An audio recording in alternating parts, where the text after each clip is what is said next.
성경적 복의 개념은 세속적인 복의 개념을 초월합니다. 시편은 복 있는 사람에 대해 말하는 것으로 시작하고 있습니다. 복은 모든 사람이 받기를 원합니다. 모든 사람이 복 있는 사람이기를 원합니다. 과거 우리나라 사람들은 한자의 복자를 숟가락, 밥그릇, 옷장, 벽지, 방석, 베개, 이불, 옷 등 눈에 띄는 모든 것에 새겨 놓음으로써 복받기를 간절히 희구하는 마음을 표현했습니다. 오늘 우리 성도들도 예수 믿으면 복받습니다라는 말을 흔히 하죠. 불신자들을 전도할 때에도 하나님의 말씀을 전하기보다는 이 말로써 교회에 나오기를 권고합니다. 참으로 복이란 인생에 있어서 중요한 것입니다. 복이 없는 인생은 불행합니다. 복이 있어야 행복한 인생이 됩니다. 그러면 여러분, 복이란 과연 무엇이겠습니까? 우리나라 사람들은 흔히 오복을 말합니다.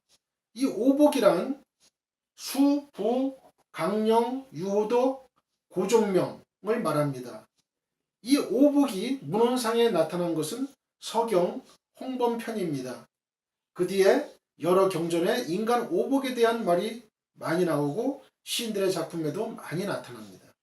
오복은 첫째가 수로 인간의 소망이 무엇보다도 장수를 원하기 때문입니다. 둘째가 부로 부유하고 풍족하게 살기를 바라는 간절한 소망인 것이고, 셋째가 강령으로 일생 동안 건강하게 살고자 하는 욕망 또한 중요하기 때문입니다. 넷째가 유호덕으로 덕을 좋아한다는 뜻은 오래 살고 풍족하고 몸마저 건강하면 그 다음에는 이웃이나 다른 사람을 위하여 보람있는 봉사를 해보자는 것으로 선을 권하고 악을 미워하는 선본 사상의 발랄하고 생각됩니다. 마지막으로 고종명은 죽음을 깨끗이 하자는 소망으로 모든 사회적인 소망을 달성하고 남을 위하여 봉사한 뒤에는 객지가 아닌 자기 집에서 편안히 일생을 마치기를 바라는 소망이 담겨 있습니다. 사람마다 복의 개념이 다를 수 있지만 대개의 사람들이 이러한 것을 누리는 것을 복이라고 말합니다. 이는 사람이라면 누구나 희구하는 것으로 분명 복이라고 할 만합니다. 하지만 이러한 것들이 반드시 복이라고 말할 수는 없습니다. 이러한 것들은 복이 될 수도 있고 복이 되지 않을 수도 있습니다. 예를 들면 건강하지 못하고 골골하면서 오래 사는 것을 복이라고 말하기는 어렵습니다. 많은 부를 가지고 있는데 그것으로 인하여 가정이 분란을 겪는다면 그 부 역시 복이라고 하기가 어렵습니다. 그리고 결정적으로 앞에서 사람들이 복이라고 생각하는 것들은 다 자기 육체와 관련된 것들입니다. 사람은 육과 함께 영으로 구성된 존재입니다. 그러므로 육만 복을 누린다면 진정한 의미에서 복을 누린다고 할 수 없습니다. 그리고 그러한 복은 육의 소멸과 함께 사라질 제한된 복에 지나지 않습니다. 진정한 복은 영이 복을 누리는 것입니다. 영은 영원하기 때문에 영이 복을 누려야 진정한 복입니다. 그렇잖아요. 육은 제한적이고 일시적인 거예요. 우리가 이 땅에 살 때 보통 70, 80, 또 뭐 어떤 분은 100세 이렇게 사시지만은 그때까지 누리는 것밖에 안 돼. 그러나 영은 영원한 우리가 아주 시간 개념을 초월한 그런 영원한 복을 천국에서 우리는 그 복을 누리는 거예요. 이게 더 중요한 것이죠. 이런 점에서 진정한 복은 사람들이 흔히 복이라고 말하는 이 세속적인 복의 개념을 초월합니다. 성경은 이러한 진정한 복의 개념을 말해주고 있습니다. 물론 성경에서도 육과 관련된 복을 말하고 있습니다. 구약 성경에는 시편에서 복을 나타내는 말로 사용된 아시레라는 단어가 모두 45회나 사용되었고, 그 중에 39회가 세속적인 번영이나 물질적인 축복을 나타낼 때 사용되었습니다. 많이 사용되었죠. 이것은 성경이 세속적 의미의 복을 무시하지 않는다는 걸 시사하는 거예요. 그러나 성경이 이처럼 세속적인 복에 대해서 말하고 있음에도 불구하고 성경적 복의 개념은 이러한 세속적 의미의 복의 개념을 초월합니다. 예수님은 산상수훈의 첫머리에서 진정한 복의 의미에 대해서 8가지로 말씀해 주셨습니다. 마태복음 5장 1절로 12절. 우리는 이를 소위 팔복이라고 부릅니다. 이러한 팔복을 보면요, 심령이 가난한 것, 그 다음에 애통하는 것, 온유한 것, 또 의에 줄이고 목마른 것, 긍휼히 여기는 것, 마음이 청결한 것, 화평케 하는 것, 또 의를 위하여 핍박을 받는 것, 이런 거예요. 이렇게 볼 때 진정한 의미에서 성경적 복의 개념이라는 것은 세속적인 복의 개념과는 전혀 다르거나 심지어는 상반된, 반대되는 것이 된다는 걸 알 수가 있어요. 가난, 애통, 핍박은 세속적인 복의 개념에서 보면 복이 아니라 불행이죠. 그럼에도 불구하고 이것이 진정한 복이 되는 것은 이것이 영생 복락의 천국과 영원한 위로를 가져다 주기 때문에 그렇습니다. 앞에서 말씀드렸지만 세속적인 의미의 복은 육체의 소멸과 함께 소멸되는 것들이에요. 다 소멸되는 거죠. 또 그것은 한편으로는 복이지만 다른 한편으로는 복이 아닐 수도 있어요. 말하자면 세속적인 의미의 복은 매우 제한된 의미의 복이라고 볼 수가 있어요. 이에 비해서 성경적 의미의 복은 영원한 복이에요. 영원한 복. 영원한 복입니다. 무한한 복입니다. 무한한. 장차 육과 영이 함께 누릴 복입니다. 우리가 부활을 하게 되면요, 신령한 육체로 다시 우리가 부활을 하거든요. 신령한 육신으로. 우리 이런 지금 현재 시공간에 제한된 육신이 아닌 시공간을 초월한 신령한 육체로 우리가 부활이 돼요. 성경은 이러한 복을 위해서 때로는 세속적인 의미의 복을 포기할 것을 요구하기도 합니다. 주님께서 제자들을 향하여 나를 따르려거든 자기 십자가를 지라고 하셨죠. 마태복음 16장 24절. 또 영생을 얻을 방법을 묻는 부자 청년을 향해서 모든 재산을 다 팔아서 가난한 자들에게 나누어 주고 나를 좇으라고 하신 것은 이에 대한 대표적인 신뢰입니다. 마태복음 19장 21절. 그러므로 우리는 이제 복에 대한 개념을 새롭게 정립해야 합니다. 우리는 세속적인 의미의 복을 누리기 위해서 예수를 믿고 교회에 나와서는 안 됩니다. 우리가 세속적인 복을 누리기 위해서 예수를 믿고 교회에 나온다면 우상에게 절하는 세속 종교를 가진 사람들과 다를 게 하나도 없어요. 단지 믿는 대상이 다를 뿐이죠. 저들은 우상, 우리는 하나님. 믿는 대상이 다를 뿐이다 이거죠. 기독교에서 말하는 진정한 복은 영적이고 궁극적인 영원한 복이라는 얘기예요. 우리가 하나님의 축복으로 세속적인 복을 누리는 것은 좋은 일이에요.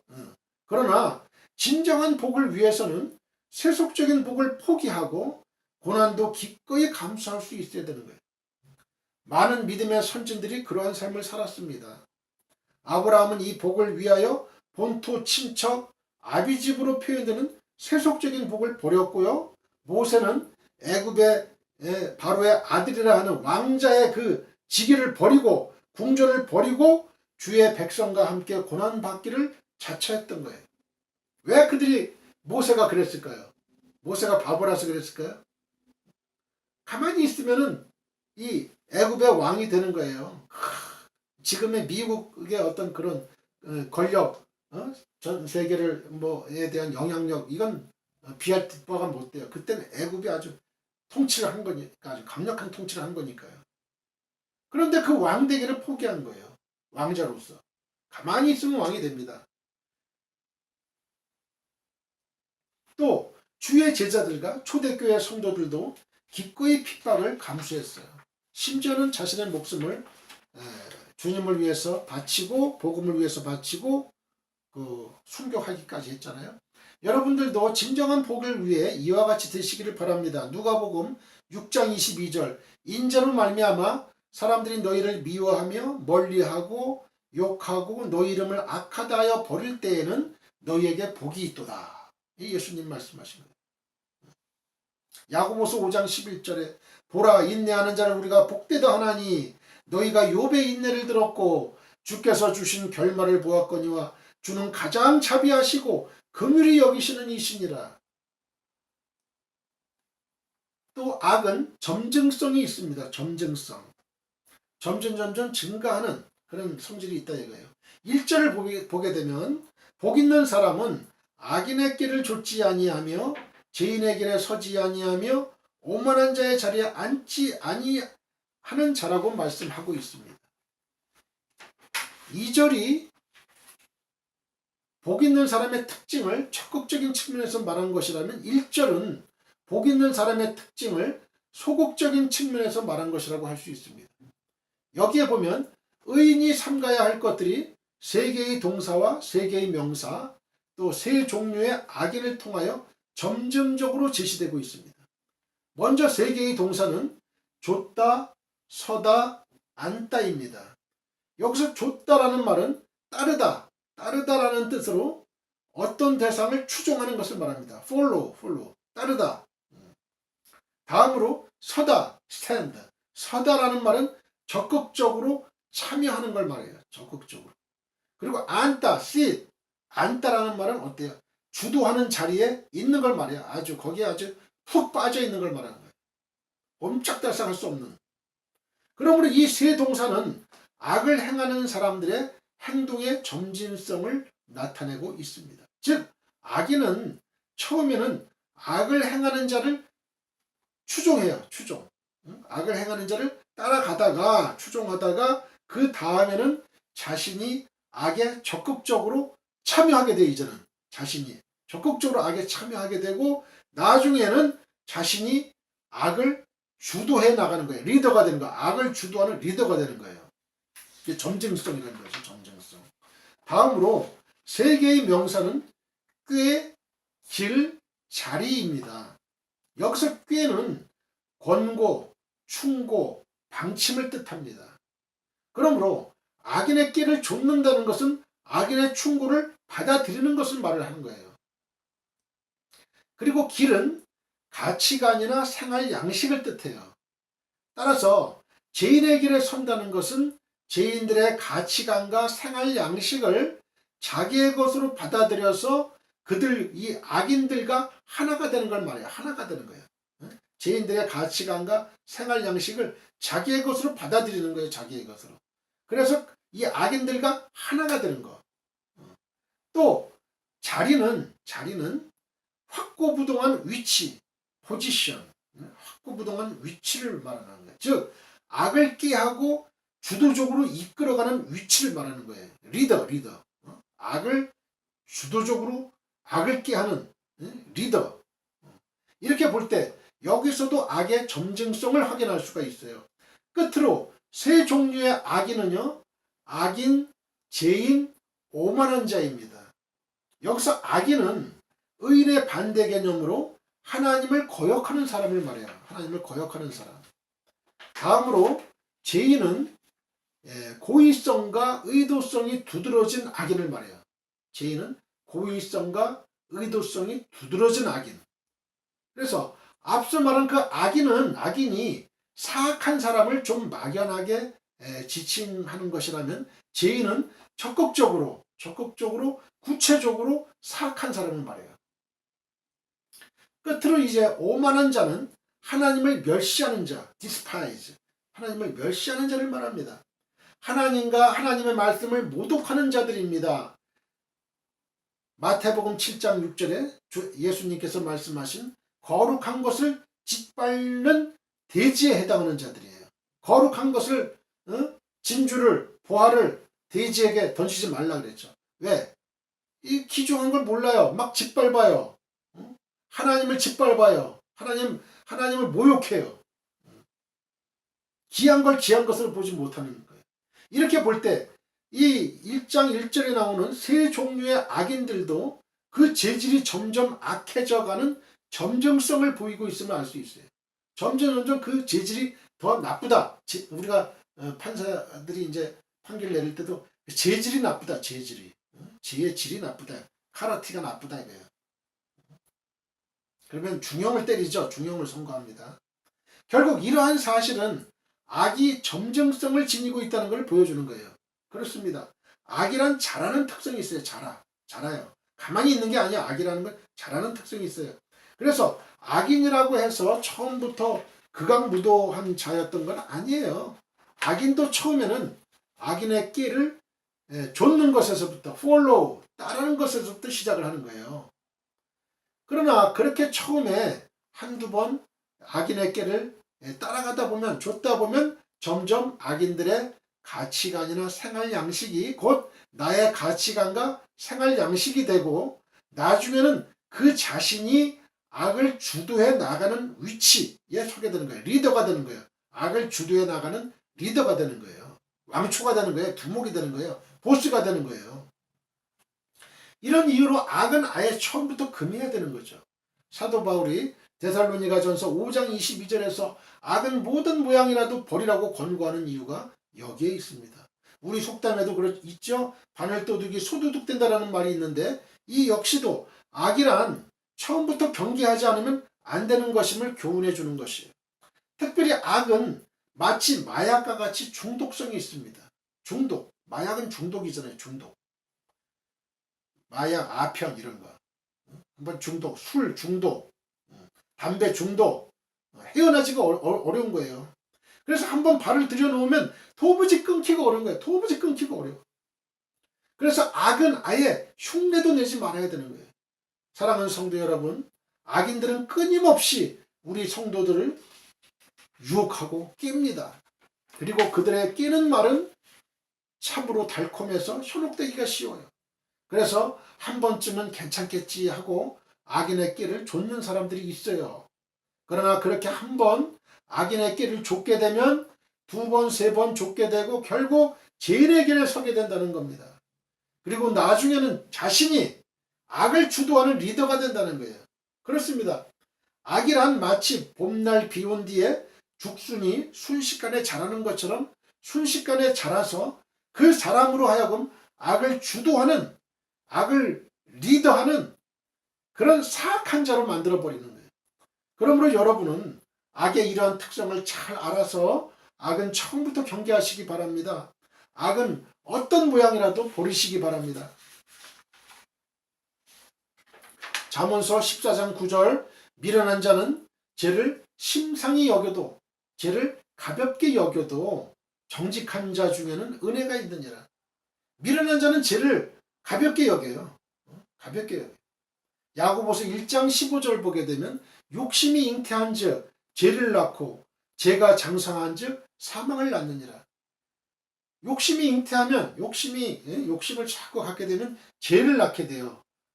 어떤 거에 탐난다, 뭘 하고 싶다, 이 욕심이에요. 다 욕심. 눈으로 죄를 짓게 되죠. 우리 인류의 선조 아담과 하와가 하나님이 금하신 그것만 금한 거예요. 선악과, 선악을 구별하는 그 선악과. 다른 건 다 먹어도 좋은데 요 선악을 알게 하는 선악과만은 따먹지 말아라. 눈으로 자꾸 보게 돼요. 사탄이가 유혹을 하죠. 그러니까 본즉 그 욕심이 들어온 거예요.